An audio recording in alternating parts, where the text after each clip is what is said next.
एक रास्ता है जिंदगी। आज हिंदी सिनेमा में बिरले ही कोई अभिनेता होगा जो नेशनल अवार्ड लेने को मनाही कर दे। मरहूम शशि कपूर, जिनका असली नाम बलबीर राज कपूर है, जो थम गए तो कुछ नहीं। एक वैसे अभिनय के ईमानदार अभिनेता रहे थे जिन्होंने नेशनल अवार्ड लेने से मना किया। बात इन दिनों की है जब 1961 में यशराज बैनर तले बनी फिल्म धर्मपुत्र रिलीज हुई थी। दर्शकों ने इसमें शशि कपूर के अभिनय को काफी सराहा था। इस फिल्म के लिए उन्हें सरकार नेशनल अवार्ड भी देना चाहती थी। जब तक इस देश के भाग्य का फैसला नहीं हो जाएगा, मैं शादी नहीं करूंगा। लेकिन धर्मपुत्र के लिए नेशनल अवार्ड लेने से शशि कपूर ने इनकार कर दिया। बाद में धर्मपुत्र के लिए निर्देशक निर्माता यश चोपड़ा और बी.आर. चोपड़ा को अवार्ड से सम्मानित किया गया था, क्योंकि शशि कपूर को नहीं लग रहा था कि उनकी परफॉर्मेंस फिल्म में इतनी अच्छी है कि उसके लिए उन्हें नेशनल अवार्ड दिया जाए। वह स्वयं को उस समय पर इस अवार्ड के काबिल नहीं मानते थे। हालांकि बाद में उन्हें 3 बार नेशनल अवार्ड से सम्मानित किया गया। शशि कपूर के अभिनेता बनने के शुरुआती दौर में एक वक्त वैसा भी आया जब पत्नी के गहने, घर के सामान बेचने पड़े। शशि कपूर ने 60 के दशक में डेब्यू किया था, जो फिल्म तो ठीक ठाक चली, लेकिन इसी दशक में उनके पास काम के लाले पड़ गए और उन्हें काम मिलना बंद हो गया। काम न होने की वजह से शशि कपूर मायूस हो गए, लेकिन घर तो चलाना ही था, कुछ न कुछ काम तो करना ही था और उसके लिए पैसों की जरूरत थी। मजबूरन शशि कपूर को अपनी स्पोर्ट्स कार बेचनी पड़ी। पति का सहारा बनने और घर परिवार को संभालने के लिए उनकी पत्नी जेनिफर कैंडल को भी घर के सामान बेचने पड़े। इसका जिक्र उनके बेटे कुणाल कपूर ने एक इंटरव्यू में किया था। कुणाल कपूर ने बताया था, पिताजी ने स्पोर्ट्स कार बेच दी थी, हमारे पास पैसे नहीं थे, तो इसलिए माँ ने सामान बेचना शुरू कर दिया। और फिर 70 के दशक में शशि कपूर एक ऐसा सितारा बनकर चमके जिसकी चमक के आगे बाकी सितारे भी फीके लगने लगे। अकेला चल चला चल, फकीरा चल चला, तोता मैना की कहानी। पिछले सदी के 70, 80, 90 ये 3 दशकों तक चार्मिंग वाले चेहरे से कई ब्लॉकबस्टर फिल्म देने वाले शशि कपूर एक समय पर करोड़ों दिलों की धड़कन हुआ करते थे। कहानी तो पुरानी पुरानी हो गई।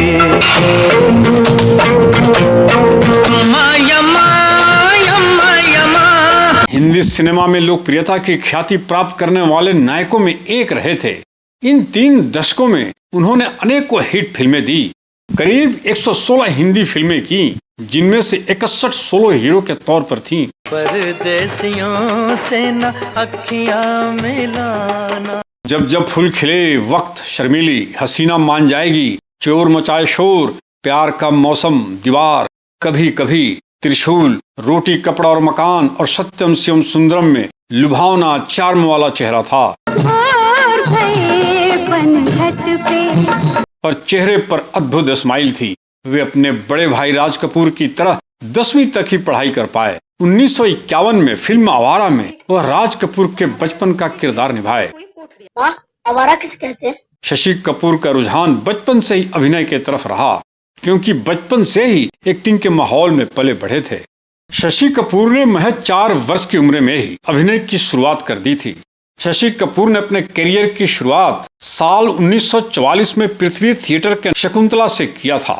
यहीं से उन्होंने एक्टिंग की दुनिया में कदम रखा था। पिता की विरासत में उन्हें थिएटर की महान अभिनय शैली मिली थी। साल 1956 में पहली दफा शशि कपूर ने कोलकाता के एम्पायर हाउस थिएटर हॉल में जेनिफर कैंडल को देखा था। शशि कपूर अपने पिता की कंपनी पृथ्वी थिएटर कंपनी के कर्मचारी के तौर पर शामिल थे और जेनिफर अपने पिता जॉफ्री कैंडल की थिएटर कंपनी शेक्सपियराना से जुड़ी थी।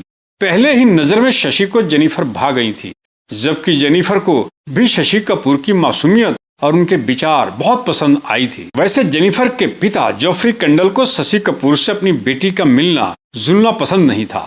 वैसे तो शुरुआत में शशि कपूर के पिता पृथ्वीराज कपूर भी जेनिफर को विदेशी बहू के लिए सहज नहीं थे, यानी इस रिश्ते को लेकर तैयार नहीं थे। लेकिन साल 1958 की जुलाई में शशि कपूर महज 20 वर्ष के थे और जेनिफर उम्र में शशि कपूर से 5 साल बड़ी थी।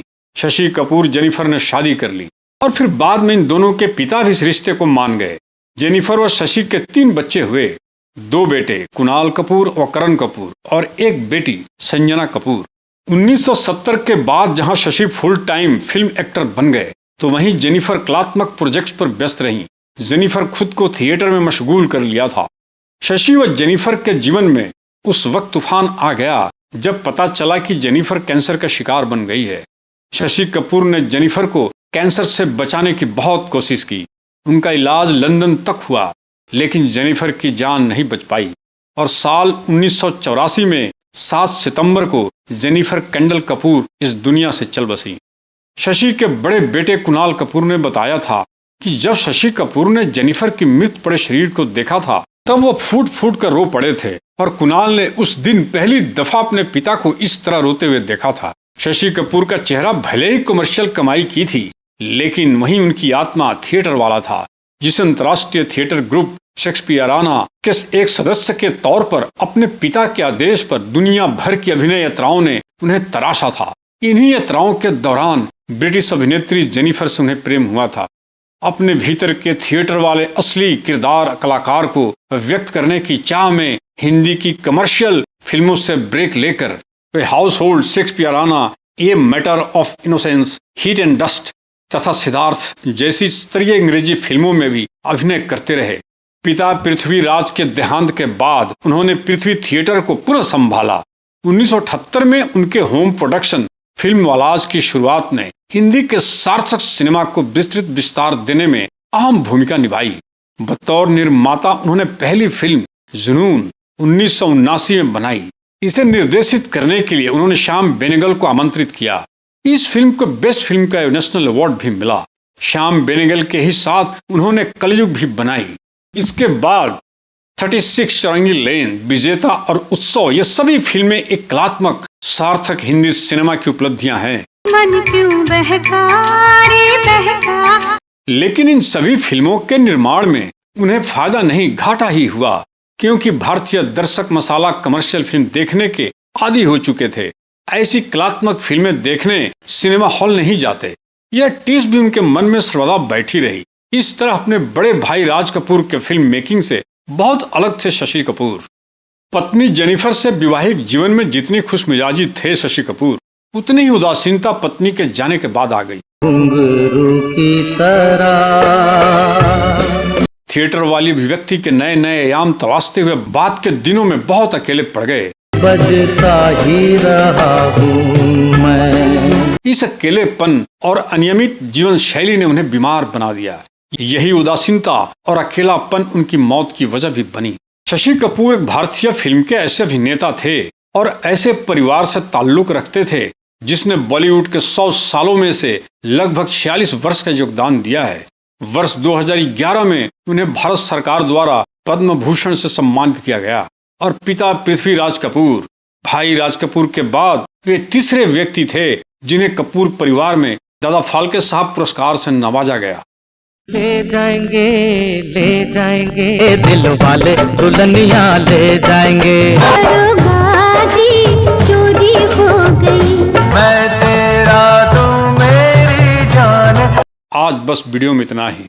नमस्कार। सारा हिंदुस्तान